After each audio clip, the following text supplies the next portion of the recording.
ஒரு பெண் எப்போதெல்லாம் தன்னை பாதுகாப்பற்றவளாக உணர்கிறாளோ அப்போதெல்லாம் இந்த உலகத்தின் மனித இனத்தின் வேர் மெல்ல மெல்ல அறுக்கப்படுகிறது. இது ஒரு மிக பிரபலமான ஒரு வசனம். யார் எழுதினன்றது தெரியலை. இது சொல்ல வாரது என்னென்னு சொன்னால், ஒரு பெண் எத்தனை பெண்கள் தங்களை பாதுகாப்பற்றவர்களாக இந்த உலகத்தில் உணர்கிறார்களோ அப்போதெல்லாம் மனித இனம் மெல்ல மெல்ல அழிவடைஞ்சு கொண்டிருக்கிறது. அம்மா இல்லாமல் நாங்கள் யாருமே இந்த உலகத்துக்கு வந்திருக்க மாட்டோம். அதே மாதிரி ஒரு பெண் இல்லாமல் ஒரு மனித இனம் உருவாகாது. அதனால் பெண்கள் பாதுகாக்கப்பட வேண்டியவர்கள் என்றதுதான் இந்த வசனத்தினுடைய ஒரு அர்த்தமாக இருக்குது. எல்லாருக்குமே தெரியும், இலங்கைக்குள்ளே கொட்டாஞ்சேனையில் ஒரு 16 வயது இருக்கக்கூடிய பாடசாலை மாணவி அம்சி என்று சொல்லப்படுற ஒரு பாடசாலை மாணவி அந்த பாடசாலையினுடைய ஆசிரியரால் பாலியல் சீண்டல்களுக்கு உள்ளாகி அதுக்கு பிறகு அவமானம் தாங்க முடியாமல் போலியான அவரை பற்றின வதந்திகள் உருவாக்கப்பட்டு அந்த அவமானம் தாங்க முடியாமல் தற்கொலை செய்து உயிரிழந்த சம்பவம் கட்டாயமாக நீதி பெற்றுக் கொடுக்கப்பட வேண்டிய ஒரு விடயமாக மாறி இருக்கக்கூடிய ஒரு முக்கியமான விடயம். அதை பற்றி நான் ஏற்கனவே கழிச்சிருந்தேன்னா நீங்கள் எல்லாருமே அதுக்கு பெரிய அளவிலான ஆதரவை கொடுத்துருந்தீங்க. அது பெரிய அளவிலான ஒரு தாக்கம் செலுத்தியிருந்தது. இப்போ இன்றைக்கு அந்த மாணவியினுடைய மரணத்துக்கு நீதியை பெற்றுக் கொடுக்கறதுக்கான முதல் கட்டமான முயற்சி பெற்றோர்களாலையும் மக்களாலையும் முன்னெடுக்கப்பட்டிருக்குது. அந்த முயற்சியினுடைய விளைவாக இப்போ ஒரு குறிப்பிட்ட நேரத்துக்கு முதல், இப்போ நான் அந்த வீடியோ ஷூட் பண்ணி கொடுக்குற நேரத்துக்கு கொஞ்சத்துக்கு முதல் ஒரு நடவடிக்கையும் இலங்கையினுடைய கல்வி அமைச்சால் எடுக்கப்பட்டிருக்குது. அதாவது நீதி என்ற மாதிரி எடுக்கப்பட்டிருக்குது. அது என்னன்றதை சொல்கிறேன். அது எப்படிப்பட்ட நீதி என்றதை நீங்களே சொல்லுங்கள். அதை நான் உங்கள்கிட்ட விட்டுறேன், நீங்களே சொல்லுங்கள். என்ன விஷயம்ன்றதை தெளிவாக முதலேருந்தே சொல்கிறேன். அனைவருக்கும் வணக்கம். நான் உங்கள் BK கரைகாலன். முதலாவது, இந்த மாணவி உயிரிழந்த செய்தி வெளியானதுக்கு பிறகு மக்கள் மத்தியில் இவ்வளவு நாளும் ஒரு கேள்வி இருந்தது. என்னென்னு சொன்னால், இந்த மாணவியினுடைய மரணத்துக்கான நீதி கேட்டு எந்த ஒரு போராட்டமுமே முன்னெடுக்கப்படலைன்னு சொல்லி அதை நான் தெளிவுபடுத்துகிறேன். என்னென்னு சொன்னால், நேற்று தான் இலங்கையினுடைய இந்த உள்ளூராட்சி மன்ற தேர்தலுக்கான முழுமையான முடிவுகளும் வெளியாகி இருந்தது.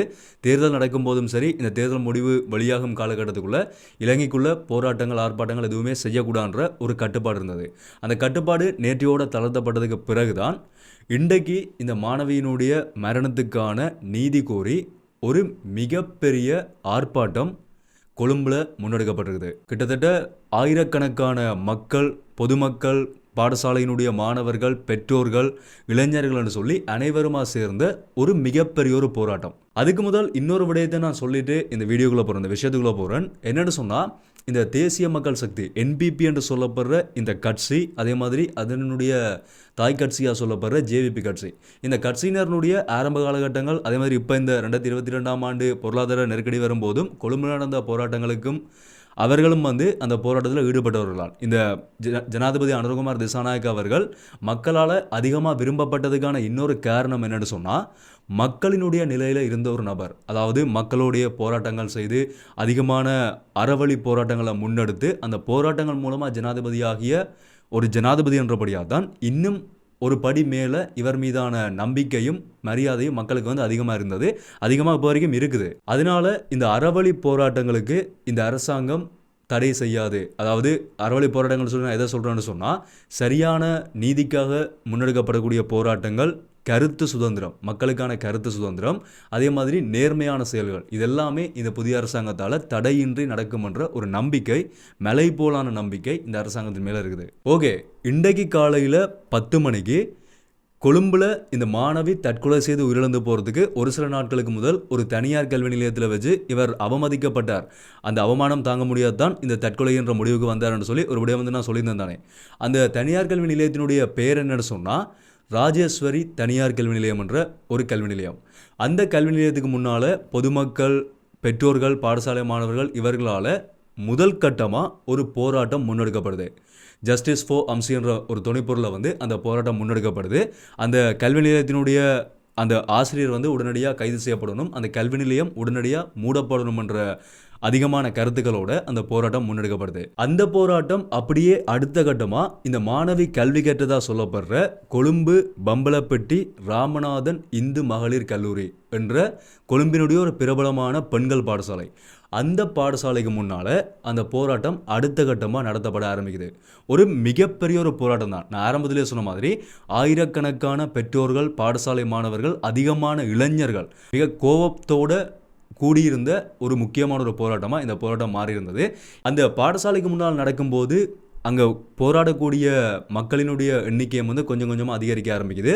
அந்த இடத்துல சொல்லப்பட்ட கருத்துக்கள் எல்லாமே ஒன்று அந்த பாடசாலையினுடைய அதிபர், அந்த அதிபர் வந்து ஒரு பெண் அதிபர், அந்த அதிபர் உடனடியாக கைது செய்யப்படணும். ஏன்னு சொன்னால் அந்த அதிபர் தான் இந்த பிரச்சனையை உடனடியாக வெளியில் சொல்லாமல் தன்னுடைய பாடசாலையினுடைய கௌரவம் போயிருமன்ற பேரில் அந்த பிரச்சனையை வந்து மூடி மறைச்சிருக்கிறார். ஒரு பெண்ணாக இருந்து கொண்டு மூடி மறைச்சிருக்கிறார். அது எப்படிப்பட்ட மிருகம்ன்றது எங்களுக்கு தெரியலை. அதுக்கு பிறகு அந்த பாடசாலையினுடைய ஏனைய நிர்வாகம், அந்த பாடசாலையினுடைய மொத்த நிர்வாகமும் சேர்ந்து தான் இதை திட்டமிட்டிருக்கிறார்கள். அந்த குறிப்பிட்ட அந்த ஆசிரியர் கைது செய்யப்படணும், இதை செஞ்சவன் வந்து கைது செய்யப்படணும், அதே மாதிரி அந்த அதிபரும் கைது செய்யப்படணும். இதுக்கு பொறுப்பானவர்கள் அனைவரும் கைது செய்யப்பட்டு இந்த மாணவிக்கான நீதி வழங்கப்படணும்ன்றது தான் அந்த போராட்டத்தினுடைய ஒரு பிரதானமான துணைப்பொருளாக இருந்தது. அந்த போராட்டத்தில் வந்து போலீஸார் அதிகமாக குவிக்கப்பட்டிருந்ததை பார்க்கக்கூடிய மாதிரி இருந்தது. இந்த போராட்டம் தொடங்கினதுக்கு பிறகு போலீஸார் வந்திருந்தார்கள். அதை விட முக்கியமான ஒரு விடயம் என்னென்னு சொன்னால், அங்கே வந்து நீர்த்தாரை பிரயோகம் மேற்கொள்ளக்கூடிய வாகனமும் கண்ணீர் புகை பிரயோகத்துக்கு ஆயத்தமாக இருக்கக்கூடிய போலீஸார் இராணுவ வீரர்கள், அவர்கள் இராணுவத்தினராக போலீஸார்ன்றது தெரியலை, அவர்களும் அங்கே வரவழைக்கப்பட்டிருந்தார்கள். இதை நான் ஆரம்பத்திலேயே சொன்னேன், நீதிக்காக நீதி கோரி போராடக்கூடிய போராட்டங்களுக்கு இந்த புதிய அரசாங்கம் வந்து ஏற்கனவே அந்த போராட்டத்தை முன்னெடுத்திருக்கிறார்கள். அதே மாதிரி இப்போ அவர்கள் ஆட்சியில் இருக்கும்போது மக்கள் நம்புறதும் அதுதான். இது அந்த போராட்டத்தில் சொல்லப்பட்ட கருத்து. இப்படி நாங்கள் நீதியான அறவழியில் போராடும் போது இப்படியான சட்ட ரீதியான செயல்பாடுகளை கொண்டு வந்து நீங்கள் எங்களை முடக்கிறீங்க என்ற மாதிரி வந்து அங்கே போராடின போராட்டக்காரர்களாலையும் கேள்வி எழுப்பப்பட்டது. அதே மாதிரி யாருமே சட்டத்திறனிகள் இந்த குறிப்பிட்ட அந்த செயலை செய்த அந்த ஆசிரியர்களுக்கு யாருமே முன்வரக்கூடாதுன்றதும் போராட்டக்காரர்களினுடைய ஒரு வேண்டுகோளாக இருந்தது.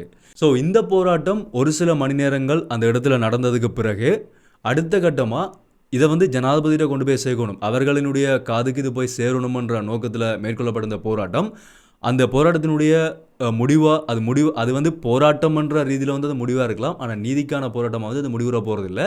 அந்த இறுதிக்கட்டமாக இப்போ ஜனாதிபதி செயலத்துக்கு முன்னால் அந்த போராட்டம் நடந்து கொண்டிருக்கிறதா எங்களால் செய்திகளாக பார்க்கக்கூடிய மாதிரி இருக்குது. இதை நான் ஏன் சொல்கிறேன்னு சொன்னால், இது எதுக்காக முடிவில்லைன்னு சொல்கிறேன்னு சொன்னால், இதை மக்களினுடைய நேரடியான போராட்டங்களாக அதுவும் அந்த நீதி கோரின போராட்டமாக நடக்கும். அதே மாதிரி நீங்கள் நிறைய பேர் என்னிட்ட கேட்டிருந்தீங்க, பர்சனலாக கூட கால் பண்ணி கேட்டிருந்தீங்க, இதை பற்றி கதைச்சிருந்தீங்க. அப்போவே நான் நிறைய பேருக்கு சொன்ன ஒரு விஷயமாக தான், இந்த சமூகத்தில் வாழக்கூடிய ஒரு சாதாரண ஒரு மனிதனா, ஒரு இளைஞனா இந்த மாணவிக்கான நீதி கிடைக்கும் வரைக்கும் நான் இந்த விடயத்தை பேசாமல் இருக்க போகிறதில்லை. அதை நான் இந்த வீடியோலேயே பதிவு செய்து கொள்கிறேன். தொடர்ச்சியாக எப்படிப்பட்ட சிக்கல்கள் வந்தாலும் கட்டாயமாக இதை பற்றின முழுமையான விடயத்தையும் நான் உங்களுக்கு தெரியப்படுத்தி எல்லா கருத்துக்களையும் பகிர்ந்து கொண்டு இந்த மாணவியினுடைய மரணத்துக்கான நீதி கட்டாயமாக கிடைக்கும் வரைக்கும் நாங்கள் சமூக ஊடகங்களையும் போராடுவோம். ஏனெண்டா இது முடிவில் இது தொடர்ச்சியாக நடந்து கொண்டிருக்கின்ற ஒரு காரணத்தினால, இந்த ஒரு மாணவியினுடைய மரணத்தோடு முடிய போகிற விடயம் கிடையாது, இது பல இடங்களில் தொடர்ச்சியாக நடந்து கொண்டிருக்குது. ஸோ இந்த போராட்டத்தினுடைய விளைவு இலங்கையினுடைய கல்வி அமைச்சினுடைய காதுகளுக்கு கேட்டிருக்குது. கல்வி அமைச்சு என்ன ஒரு நடவடிக்கை வந்து இப்போ எடுத்திருக்கிறார்கள்னு சொன்னால், ஒரு உடனடி நடவடிக்கை என்ன ஒரு நடவடிக்கை எடுத்திருக்கிறார்கள்னு சொன்னால், இந்த போராட்டத்தினுடைய விளைவாக அந்த ஆசிரியரை, அதுக்கு காரணமான அந்த பாடசாலையினுடைய ஆசிரியரை உடனடியாக இடமாற்றம் செய்திருக்கிறார்கள். இன்னொரு பாடசாலைக்கு வந்து இடமாற்றம் செய்திருக்கிறதா செய்திகளில் எங்களால் பார்க்கக்கூடிய மாதிரி இருக்குது. ஒரு 16 வயதுடைய பாடசாலை மாணவி பாலியல் சீண்டல்களுக்கு உள்ளாக்கப்பட்டு உயிரிழந்து போயிருக்கிறாள். அவமதிக்கப்பட்டு போலியான கதைகள் உருவாக்கப்பட்டு தற்கொலை செய்து உயிரிழந்து போயிருக்கிறாள். அந்த மாணவியினுடைய மரணத்துக்கான நீதி ஒரு ஆசிரியர், அதை செஞ்சவன் இன்னொரு பாடசாலைக்கு மாற்றப்படுறதான்றது இப்போ நாங்கள் கேட்கக்கூடிய முதலாவது கேள்வியாக இருக்குது. ஏன்னு சொன்னால், இது சரியான நீதின்னு சொல்லி எங்கேயுமே சொல்லப்படலை. சமூக ஊடகங்களில் இப்போ பகிரப்படக்கூடிய கருத்துக்கள் எல்லாமே இதுக்கு கடும் ஒரு எதிர்ப்பான கருத்துக்களாக தான் இருக்குது. ஏன்னா இவ்வளவு பெரிய ஒரு பிரச்சனையை செஞ்சவன், ஒரு மாணவியை உயிரிழக்க செஞ்சவன், ஒரு மாணவியினுடைய கொலைக்கு காரணமாக இருந்த ஒருத்தன் இன்னொரு பாடசாலைக்கு போகிறான்னு சொன்னால் அவன் அங்கேயும் போய் அதை தான் செய்ய போகிறான். அதனால முதலாவது இந்த குறிப்பிட்ட இந்த ஆசிரியர், அதே மாதிரி அந்த தனியார் கல்வி நிலையத்தினுடைய ஆசிரியர், அந்த பாடசாலையினுடைய பெண் அதிபர், இந்த 3 பேருமே அவர்களுடைய ஆசிரியர் தொழிலை விட்டே போகணுமன்றதும் போராட்டக்காரர்களுடைய ஒரு பிரதானமான ஒரு கருத்தாக வந்திருந்தது. அவர்கள் சொல்லக்கூடிய இந்த அரசாங்கத்திட்ட வேண்டுகோளாக முன்வைக்கக்கூடிய ஒரு கருத்தாக வந்திருந்தது. இலங்கையினுடைய கல்வி அமைச்சராக இருக்கிற இலங்கையினுடைய பிரதமர் ஹரணி அமரசூரி அவர்கள் இதுக்கான சரியான நடவடிக்கை எடுக்கணும், கல்வி அமைச்சர் அங்கே வரணும்ன்றதும் அவர்கள் முன்வைச்ச ஒரு கோரிக்கை. இப்போ வரைக்கும் அரசாங்கத்தினுடைய தரப்பில் இருந்து எந்த விதமான கருத்துக்களுமே சொல்லப்படலை. இந்த மாணவியினுடைய மரணம் தொடர்பாகவே சொல்லப்படலை. ஜனாதிபதியிட்ட ஒரு தனியார் நேர்காணலில் அந்த சப்ரகமுவ பல்கலைக்கழக மாணவனுடைய மரணம் தொடர்பாக கேட்டதுக்கு அவர் ஒரு சரியான பதிலை சொல்லியிருந்தார். ஒரு மிக தெளிவான ஒரு விடயம்னு சொல்லப்பட்டது. இது ஒரு குற்றமான செயல். இது ஒரு ஒழுக்காட்டு நடவடிக்கை மட்டுமே எடுக்கப்படக்கூடிய விடயம் கிடையாது. ரேகிங்ன்றது அது ஒரு குற்றம் செய்யக்கூடிய ஒரு செயலாக தான் கருதப்படும் சொல்லியிருந்தார். இப்போ அந்த மாணவனுடைய மரணம் தொடர்பாக 10 பேர் வரைக்கும் கைது செய்யப்பட்டிருக்கிறார்கள். பல்கலைக்கழகத்தினுடைய மாணவர்கள் அவர்களுடைய விளக்கமறியலில் வைக்கப்பட்டு விசாரணைகள் மேற்கொள்ளப்பட்டு கொண்டு வருது. அதே மாதிரி இந்த மாணவனுடைய மரணத்துக்கும் மிக கடுமையான தண்டனைகள் எடுக்கப்பட வேண்டியது மிக மிக அவசியமானது. அதுதான் அந்த மாணவனுடைய மரணத்துக்கான ஒரு சரியான நீதியாக இருக்கும்ன்றதும் எங்கள் எல்லாருக்குமே தெரியும். அந்த ஒரு நடவடிக்கையை இந்த புதிய அரசாங்கம் எப்படி எடுக்க போகுதுன்றது தான் இப்போ இருக்கக்கூடிய ஒரு கேள்வி. இவர்கள் எதிர்கொள்ளக்கூடிய முதலாவது மிகப்பெரிய ஒரு போராட்டம். அவர்களும் அந்த இடத்துலேருந்து வந்தவர்கள்ன்றபடியாக அந்த போராட்டத்தினுடைய வலி, அந்த மக்களினுடைய உணர்வுகள் எப்படி இருக்கும்ன்றது கட்டாயமாக ஜனாதிபதியிலேருந்து பிரதமர்லேருந்து அனைத்து என்பிபி கட்சியினருக்கும் ஜேவிபி கட்சியினருக்கும் தெரிஞ்சிருக்கும். அதை வச்சுக்கொண்டு எப்படிப்பட்ட நடவடிக்கைகளை எடுப்பார்கள்ன்றது தான் இப்போ இருக்கக்கூடிய மிகப்பெரிய ஒரு கேள்வி. அந்த போராட்டத்துக்குள்ளேயே ஒருத்தர் பயங்கரமாக அடி வாங்கிட்டு கூட போயிருந்தார். என்னென்னு சொன்னால், அங்கே இருக்கக்கூடிய மாணவர்களை யாரையுமே காட்டாதீங்க, பாடசாலையினுடைய பேரை காட்டாதீங்கன்னு சொல்லி நல்லா அடி போட்டு அனுப்பியிருந்தார்கள் அங்கே இருக்கக்கூடிய மக்கள். ஏன்னு சொன்னால், இது உணர்வு ரீதியான ஒரு விடயம். இது நாங்கள் வேறு எதுக்காகவும் மக்கள் போராடி கொண்டிருக்கல. ஒரு பெண் பிள்ளையினுடைய மரணம் அடுத்த கட்டமாக அவர்களினுடைய பிள்ளைகளுக்கு நடக்கக்கூடாது, எங்களோட சமூகத்தில் இப்படி ஒரு விடயம் நடக்கக்கூடாதுன்றதுக்காக உணர்வு ரீதியாக போராடக்கூடிய இடத்துல அவ்வளோ ஒரு மோசமான பாடசாலை நிர்வாகத்தை காட்டக்கூடாதுன்னு சொன்னால் அது எப்படிப்பட்ட நீதியாக இருக்கும்? அப்படி இருக்கும்போது ஒரு பெண், அந்த ஆசிரியர், குறிப்பிட்ட ஆசிரியரே இடமாட்டம் தான் செய்தாருன்னு சொன்னால் இது மக்களால் ஏற்றுக்கொள்ளப்படுமான்றதும் ஒரு கேள்விக்குறியாக தான் இருக்குது. மக்களினுடைய போராட்டங்கள்ன்றது சாதாரண போராட்டங்கள் இல்லை. அது எங்களோட நாடு, இந்த ஒட்டுமொத்த உலகமுமே எங்களோட நாட்டிட்ட இருந்து கற்றுக்கொண்ட ஒரு விடயமும் கூட. ஒரு ஆட்சியாளர்களை, நீண்டகால ஆட்சியாளர்களையே ஓட விரட்டின ஒரு மிக பெரும் சக்தியாக உருவாகின மக்களினுடைய இளைஞர்கள் சக்தி தான் இந்த போராட்டம் என்ற ஒரு சக்தி. அதை பயன்படுத்தி அந்த ஆட்சியை மாற்றி காட்டியிருந்தார்கள். இப்போ நாட்டினுடைய பொருளாதாரத்துக்கான ஒரு வலு சேர்க்கக்கூடிய ஒரு நிலைமையை உருவாக்கி இருக்கிறார்கள். அப்படி பார்க்கும்போது இதெல்லாம் ஒரு மிக சாதாரணமான விஷயம் இளைஞர்கள் மக்கள் நினைச்சா. அப்படி இருக்கும்போது இதுக்கான நீதி இப்போவே ஆரம்ப கட்டத்திலேயே பெற்றுக் கொடுக்கப்பட்டால் தான் சரியான ஒரு முடிவாக இருக்கும்ன்றதும் எங்களால் பார்க்கக்கூடிய ஒரு விடயமாக தான் இருக்குது. நான் திரும்பவும் சொல்கிறேன், இந்த விடயம் சாதாரணமாக நாங்கள் கடந்து போகக்கூடிய ஒரு விடயம் கிடையாது. எங்களோட சமூகத்தினுடைய ஒரு விஷத்துளி.